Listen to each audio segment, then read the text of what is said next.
Welcome back to Lariat TV News. This week we have a special homecoming newscast and are bringing you stories from all around campus to celebrate. I'm Lauren Holcomb. And I'm Marissa Moniz. First, we are showing you how one beloved homecoming tradition has changed throughout the years.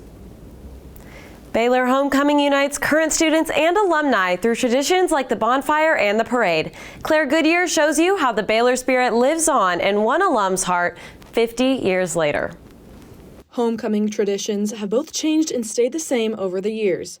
Baylor graduate Dr. McAllister is coming back to campus Friday for the reunion of the Golden Class of 1974, and she shares what homecoming means to her. Even though I grew up in an Aggie tradition and around a lot of family members who were big Aggie fans, in my heart of hearts, I wanted to go to Baylor. It was a faith-building experience. And even the homecomings, I have such fond memories of them. The homecoming bonfire is one of Baylor's most iconic traditions, but aspects of it look different in the 70s. The bonfires began to guard Aggies from painting campus and kidnapping the Bear mascot. The fires were lit in strategic places, and freshmen held guard all night. But to get by the guards, there was something unique the students had to do. I think they were called the freshman barricades. And they weren't just surrounding the bonfire, they were set up all over campus, those rascals. If you walked by with a date, which I did 1 or 2 times, I had to kiss him, right there to go any further. And one event holds a special place in this Baylor graduate's heart. The spirit of being at the homecoming parade. I think that was my favorite thing. I would run into my professors, obviously outside the classroom, and that's even when I would go back to visit for homecoming. And people bringing their children, just the multi-generational nature of it, the music, the Nose Brotherhood doing their thing. Just so many things to love about it. 50 years later, and the class of 1974 still holds Baylor memories near to their hearts. And on Friday, many of them will finally come home. Can you believe it? We got this card reminding us it's that time. It's the class of 74 is going to have a luncheon. We're going to be those people we used to see when we were students. Like, how sweet, those cute old people come into campus. Now we're those cute old people. It's really strange, but in another way gratifying that this year I'm one of those people going back for a homecoming event, and that I can still say we've flung our green and gold afar and we're going to keep doing it. And so it's a really happy thing. Baylor Homecoming serves as a special celebration that unites generations of Baylor Bears through tradition and spirit. For Lariat TV News, I'm Claire Goodyear. This weekend, 9 organizations are taking the stage to participate in one of Baylor's most unique homecoming traditions. LTVN's Lauren Holcomb gives you the scoop on what it's like to take the stage in Pigskin Revue. Pigskin Revue features the top 8 acts from the spring. This year, due to scoring miscalculations, 9 acts have the privilege to perform again. Had the opportunity to be a sing chair for the Newsies this past February. And so that whole process, getting to do that for the first time, and now just kind of getting to see just the fruit of kind of the labor that we put in to the act, and being able to make Pigskin with 8 other incredible acts is a really, really big honor. These acts have been practicing for months to put their best foot forward and give the audience a show. Whether it's in a chapter room or a church, these acts have gathered restlessly to work together and bring their acts back to life. As a chair, you know what to expect coming in. And as a new guy, or even as a returner, it always takes a little bit of a perspective change, or a little bit of getting used to, I guess, once you start practices. It's just so cool. The amount of camaraderie that kind of comes around just something as simple and as dumb as a sing act is really special. Now we are outside of Waco Hall right now, where in just a few hours, many Pigskin performers will take the stage for their very first time. Their chairs have poured into them with all the love and support they need to really take part in this homecoming tradition. Taking an act from a small room to a stage is not easy, especially for those who have never done it before. The lights, the costumes, fans, and of course, stage makeup turn an act from a dream into a reality that 9 groups get to enjoy. We are super grateful, just like everybody else is, to be a part of Pigskin and to have the opportunity to perform 4 more times. And we are on the same level as everybody else. We all go to the same schools. We all have the same values, but being able to do that has been a big blessing and a huge honor. Pigskin Revue will hit the stage Friday and Saturday, October 25th and 26th. For Lariat TV News, I'm Lauren Holcomb. As you just heard, some groups are getting their first chance at Pigskin, and Tau Kappa Epsilon hit the stage to show us Papa Tiki's Belliamo. This is the group's first time competing in Pigskin, and members have expressed how grateful they are for the opportunity. Teak Sing Chair Jimmy Railsback said the group always knew it was about cheering on the other acts and is excited to share their act once again. And the best part about Teak is that we're all different personalities, but we work so well together as one. And I'm so glad that we were able to kind of put it on stage and show the campus that that's who we are. The biggest homecoming celebrations are right around the corner, but the event started earlier this week with dinner with the Livingstones. Irma Peña has the details. Just outside the Alberton House, President Linda Livingstone and First Gen Brad Livingstone opened their yard to share dinner with the Baylor family. It's going to be a fantastic week. Everywhere you look, there will be things to do, people to see, and just a joy to have. The evening started almost at dusk, and the Livingstones got together to take some pictures with students, while others enjoyed starting off this week full of events. Yeah, my expectations for this week are that everyone who comes to campus, young, old, current students, future students, alumni, feel welcomed and just reconnect with that Baylor spirit that holds them so dear. The Baylor community enjoyed dinner with the Livingstones, from the little ones to our pet friends. They were all here for it. Because it's so rewarding, just seeing so many people smile, and like a lot of people come from so far to come to these events and just come back to Baylor. I know a lot of alumni and families come back just to be part of these great traditions, and so that's why I do it. Just love being a part of just giving back to the Baylor community. The Chamber of Commerce students have worked hard to be able to put together a homecoming that welcomes everyone on campus. These events are really just supposed to welcome the students, make them feel home, make them feel like they're a part of just the greater Baylor community. This jumpstarts a week full of activities to kick off homecoming. For Lariat TV News, I'm Irma Peña. Next, we bring you an inside look into the Alexander Hamilton Society. And we tell you about a group of students who have a unique opportunity to get hands-on experience in Guatemala. I'll never get used to this. I'll never get used to this. This is how I wanna live. Forever we'll be singing like, oh, I'll never get used to this. I'll never get used to this. I'll never get used to this. This is how I wanna live. This is how I wanna. Forever we'll be singing like, oh, I'll never get used to this. There's a club here on campus seeking to educate young men and women about foreign policy and national security. Gracie Savage tells you what you need to know about the Alexander Hamilton Society. We believe a more informed student creates a more informed citizen, which will then better shape the direction of our country. The Alexander Hamilton Society is a club that exists to serve students who want to better their country. They are educating young men and women about foreign policy and national security careers. I'm in AHS because I love to learn about almost anything, and I want to understand the world, and also because I want to work in DC. Last Thursday, AHS brought in Paul Miller, an ex-CIA agent and a professor from Georgetown University, to speak about Christian nationalism to the club. The students were able to ask the guest speaker questions about Christian nationalism and the current state of the country. This talk allowed club members to walk away with a new perspective on how to navigate their future careers. For a while, I worked at the Religious Freedom Institute this summer, and so that's been a big question for me. And Paul Miller broke it down by looking at how it was philosophically not justified, and then talking about how it was practically not effective, talking about historical examples and all of these practical things he's seen. And then he talked about current world leaders and current U.S. politicians and how they view Christian nationalism. Baylor's Alexander Hamilton Society has been recognized nationally for many years, and they take pride in this great honor.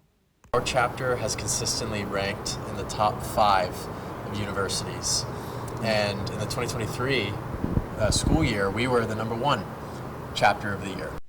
If you are interested in joining the Alexander Hamilton Society, it is very easy to do. There's very little commitment to be a part of the Alexander Hamilton Society. There's 0 dues, which is really nice. You join a group me, you join an email list nationally, and you show up to whatever events seem interesting to you. The president and vice president of AHS say that you do not have to be a political science major to join this club. It is open for anyone interested in learning about foreign affairs and national security. For Lariat TV News, I'm Gracie Savage. Many study abroad programs happen each year, but this week the Baylor MBA program is studying abroad in Berlin, Germany. The master's program fosters international business and learning. Therefore, they offer many study abroad programs. This year, the Leadership and Global Marketplace class took 70 students to Berlin, Germany. This week, they got the chance to meet with international companies and global leaders. MBA student Layla Donawa had this to say about what she likes about the program.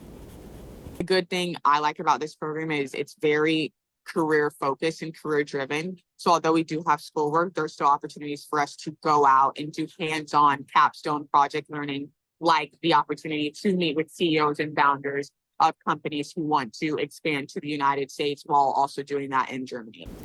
A unique mission trip that focuses on animal rescue is calling students to lend a paw. Maya Duloc gives you the inside look. This trip has been going on for the past 4 years and occurs at the end of the spring semester.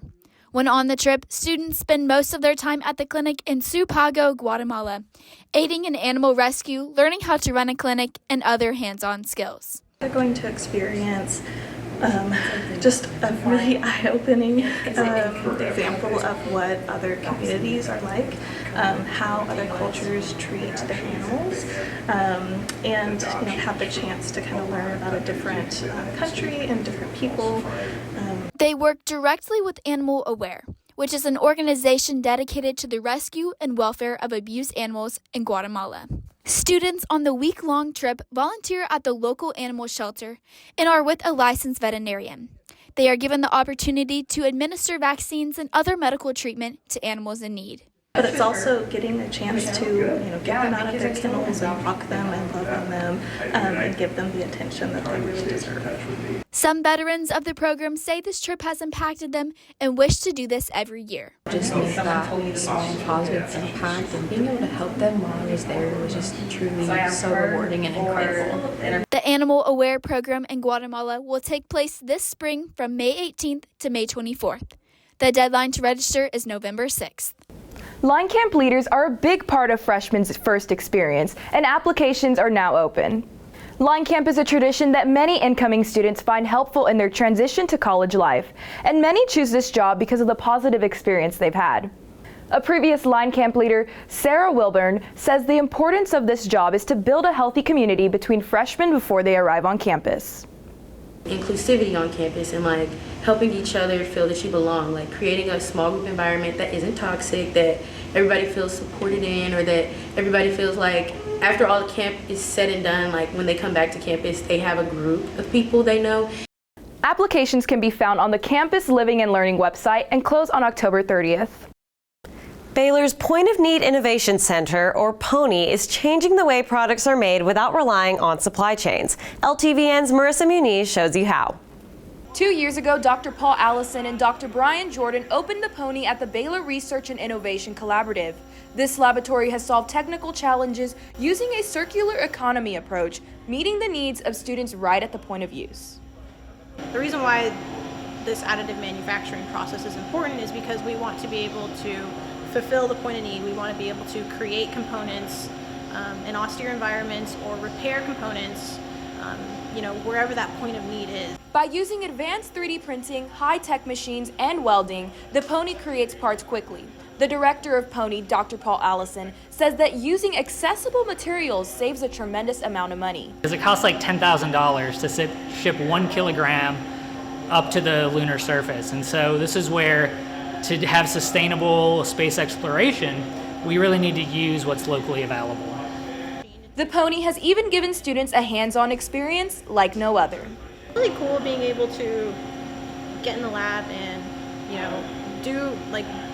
do our 3D printing and then actually go machine it, cut it up, and test it. Like, we do all of that ourselves, or if we recruit the help of undergrads who help us as well, that's really beneficial. With a focus on local production, Baylor is positioning itself as a leader in future manufacturing. For Lariat TV News, I'm Marissa Muniz. 15 years ago, a group of Baylor students started gathering every week to pray, and now most students know this as Vertical. The group meets every Monday at 9 p.m. and offers students a way to worship and learn more about the gospel. Although the location may change weekly, every week the service offers a chapel credit and a chance to get to know more about God without being a member of a church. Vertical is a chapel credit, so a lot of students don't necessarily come here on their free will, but some do. So I think it just shows a great way of how your education can mix with your religious faith. Coming up, football welcomes Oklahoma State for homecoming. And men's tennis battles for a bid to the NCAA tournament.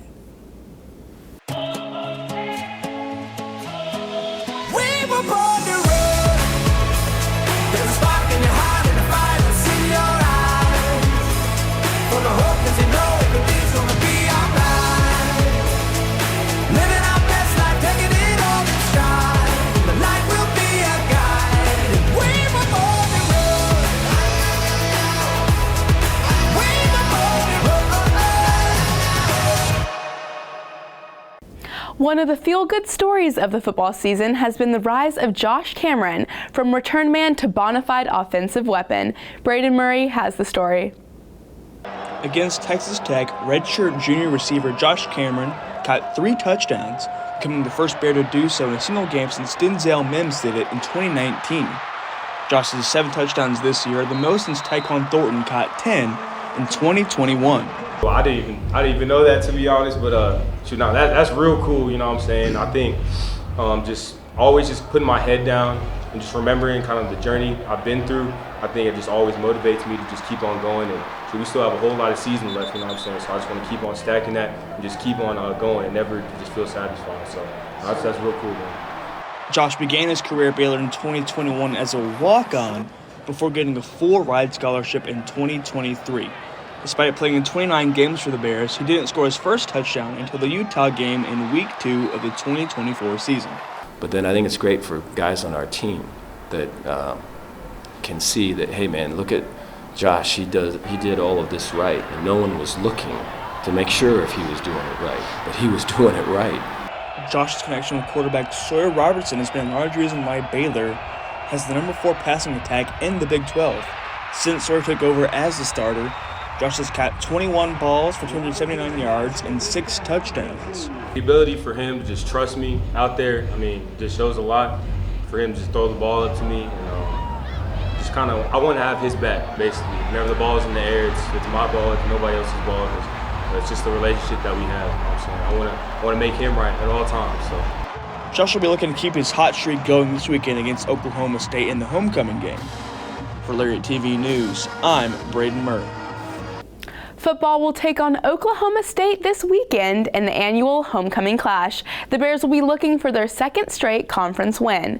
Baylor is coming off of a dominant 59-35 win against Texas Tech. Redshirt junior quarterback Sawyer Robertson threw for 5 touchdowns, and receiver Josh Cameron had 3 touchdown catches in the win. Oklahoma State is looking for their first conference win after losing 4 straight and sits at last place in the Big 12. The Cowboys will lean on redshirt senior quarterback Alan Bowman after starting QB Garrett Rangel left last week's game early with a collarbone injury. This will be the 32nd meeting between the teams, and the Cowboys won the last meeting 36-25 in 2023.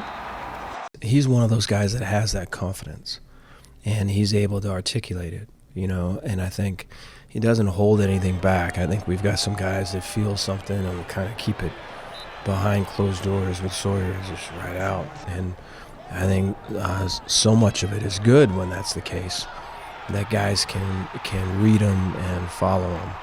And I think he puts himself out there, which takes a lot of confidence to do. Kickoff is set for 2:30 p.m. at McLean Stadium. After a win over Texas Tech last week, a trio of Bears were recognized for their performance by winning multiple awards.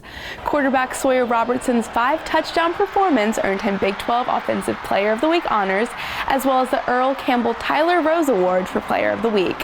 Running back Bryson Washington had his second game with over 100 yards and was named the Big 12 Newcomer of the Week. Wide receiver Josh Cameron caught 3 touchdowns and was named as honorable mention for the Earl Campbell Tyler Rose Award. Now is the time to be really kind of particular and really focused on areas that we can get better. And it's not the time, if you have a chair that leans back, to not recline. I think it's time to maybe stand up and time to kind of get moving on things that you're not doing particularly well. Baylor men's tennis competed in the ITA Texas Regionals this week in hopes of earning a bid to the NCAA Singles and Doubles Championships. Aiden Pham has the story. 11 Bears competed in the ITA Texas Regionals over a span of 6 days hosted at Baylor's Hurd Tennis Center. The tournament serves as a qualifier for the NCAA Singles and Doubles Championships next month. I feel like all the guys performed before this week pretty good, especially Marco Devin, also Luke. He had an injury, he didn't play for a while. So I think all of us did good this week, so I'm proud of them. In singles, sophomore Devin Badenhorst and senior Marko Milutinovic advanced to the quarterfinals of the main draw. Junior Jean-Bor Veltz made it to the semifinals before falling to his opponent from Texas. Veltz would defeat his Texas A&M opponent to take third place in the main draw. This is my best four so far. I'm playing much better every match, so I can collect a lot of confidence from these matches, these tournaments. So I just want to keep building for this and be ready for the spring. 3 doubles pairs competed for Baylor. The pair of sophomore Louis Bowden and senior Quentin Van Wyck fell to Texas in the quarterfinals.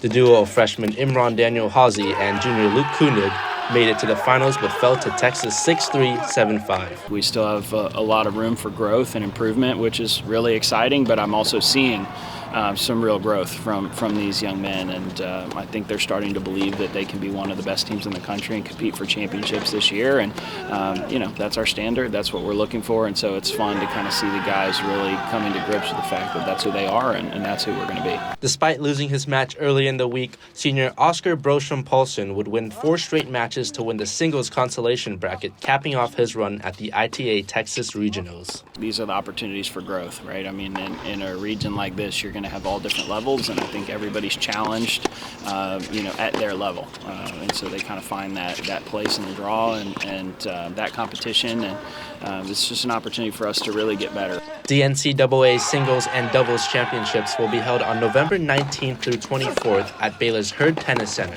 For Lariat TV News, I'm Aiden Pham.